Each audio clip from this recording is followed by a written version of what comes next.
Please forgive me. My alien vampire wife returned after many years with my child in her hand.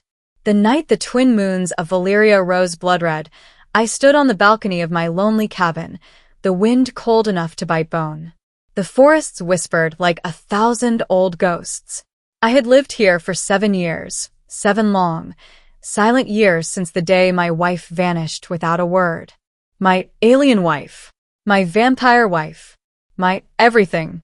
Her name still burned in my chest like a wound that never healed. Sarathis. She came into my life like a shooting star, burned through every defense I had, and disappeared just as fast.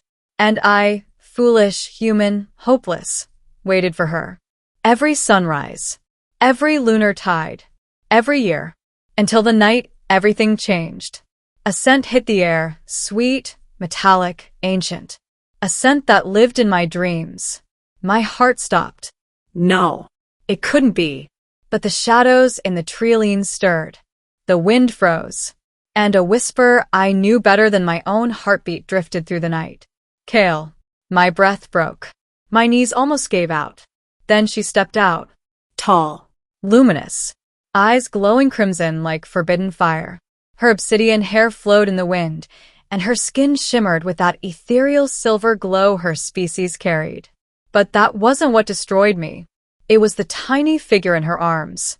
A child. A little girl. Silver hair like hers. Human softness like mine. A child with my eyes. Sarathis looked at me, not as a queen, not as a predator, not as a warrior, but as a woman who carried 7 years of sorrow on her face. Please, she whispered, voice shaking. Please forgive me. Everything inside me collapsed. She says the child is mine. I stumbled down the steps to the ground, unable to breathe. Sarathis, how why? Words broke in my throat. She clutched the child protectively. Her name is Lyra. She is ours. I stared at the little girl, my daughter. Her tiny fingers curled around Sarathis's cloak.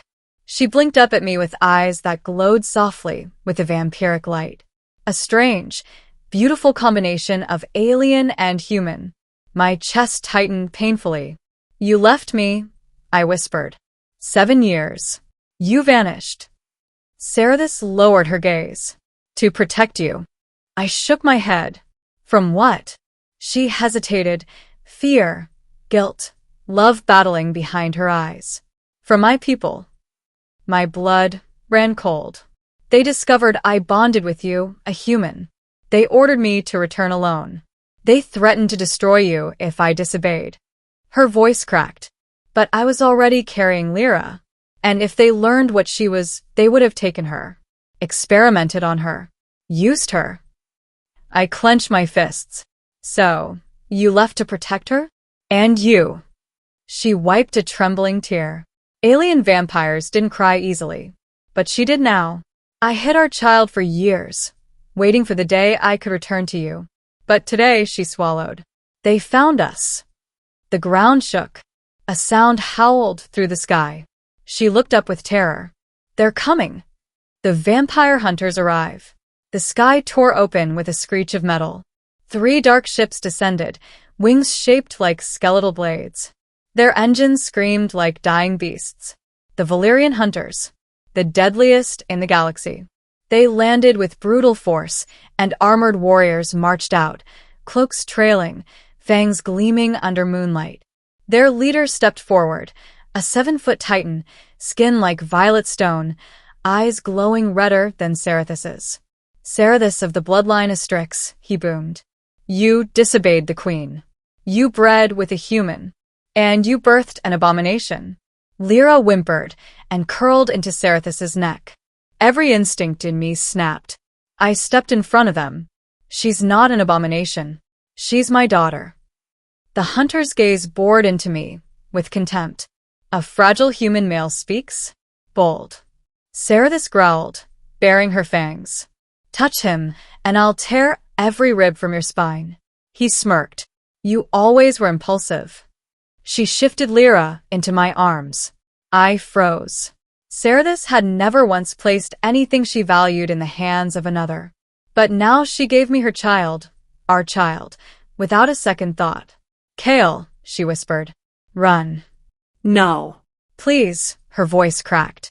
If I don't fight them, they will take her. And if you do, you'll die. She cupped my cheek, her touch warm and electric. I would die 1,000 times to protect you both. The hunter raised his hand. Enough. Soldiers charged. Sarathis lunged to meet them. Fast, deadly, graceful, like a storm given flesh. She twisted through the air, claws flashing, fangs striking. Her movements were poetry and violence woven into one. But there were too many of them, and she was already weakened from years of hiding and running. She faltered. A spear pierced her side. She screamed. Lyra cried out, reaching toward her mother. Something inside me shattered. The power they feared. The hunter approached me as Sarathis struggled against soldiers pinning her down. Give me the child, he commanded.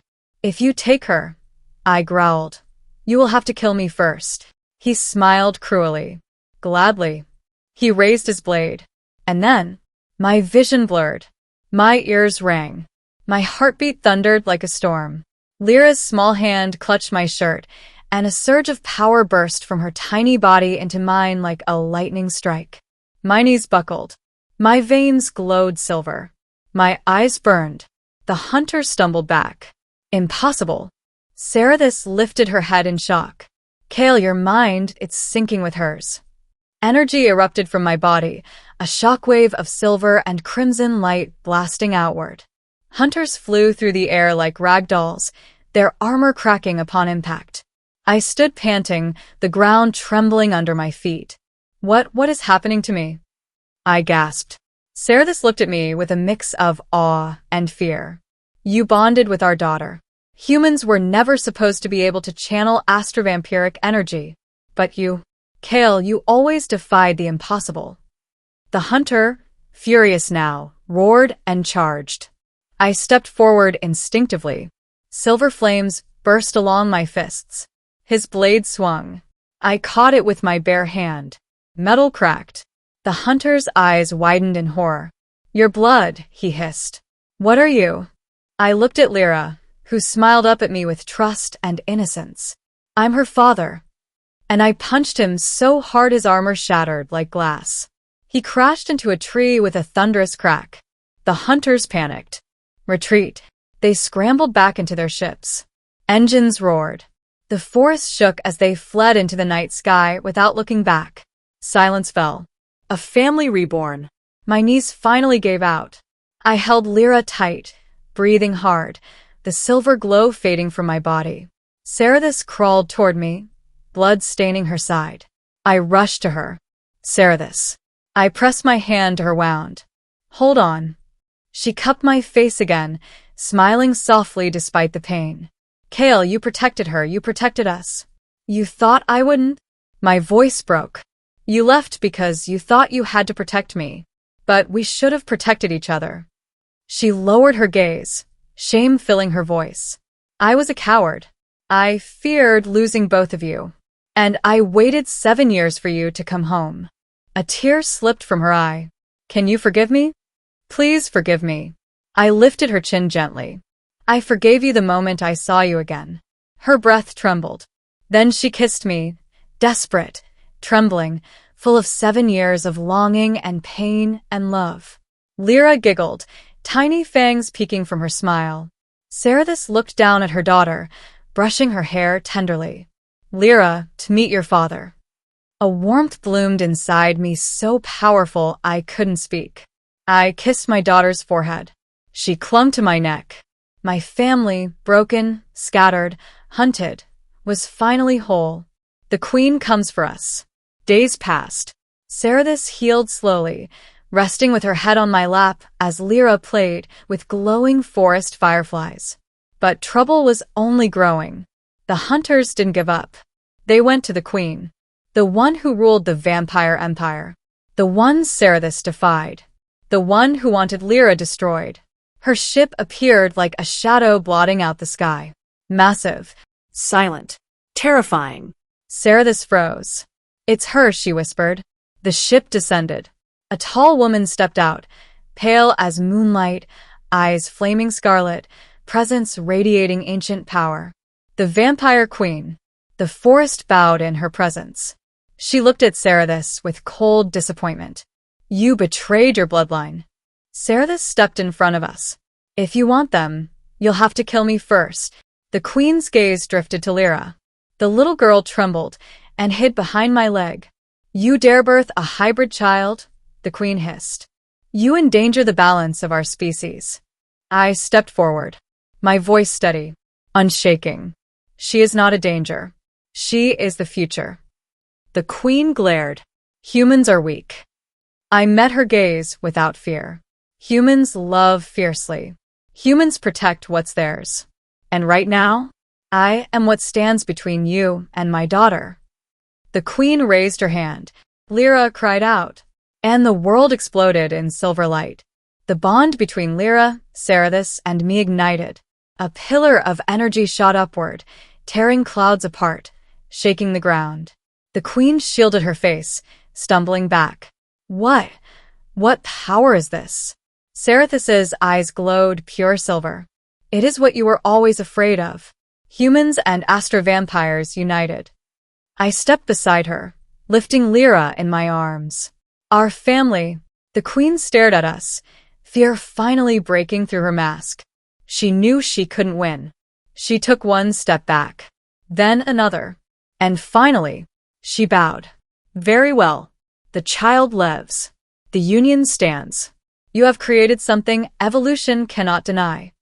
Cerathis gasped. The queen turned, cloak swirling like smoke. But know this, your family changes everything. The galaxy will never be the same. Her ship lifted off, vanishing into the stars, leaving us standing together under the moonlight. Safe. Free. United. A new life begins. Years later, our home thrived. Lyra grew stronger each day, running through the woods with silver fire footsteps. Cerathis trained her, taught her the ways of the astro-vampires. And I taught her how to build things, how to laugh, how to live without fear. One evening, as Lyra slept between us, Cerathis laid her head on my chest. You gave me a home, she whispered. A family. A future I never believed I deserved. I kissed her forehead. You returned to me, I whispered, with the greatest gift I could ever imagine. Her eyes softened. Kale, I will never leave again. I know, I said, pulling her into my arms. And under the twin moons, with our daughter sleeping peacefully nearby, I finally felt whole again. My alien vampire wife had come back. My child was in my arms. My family was mine. And nothing in the stars could ever take that away.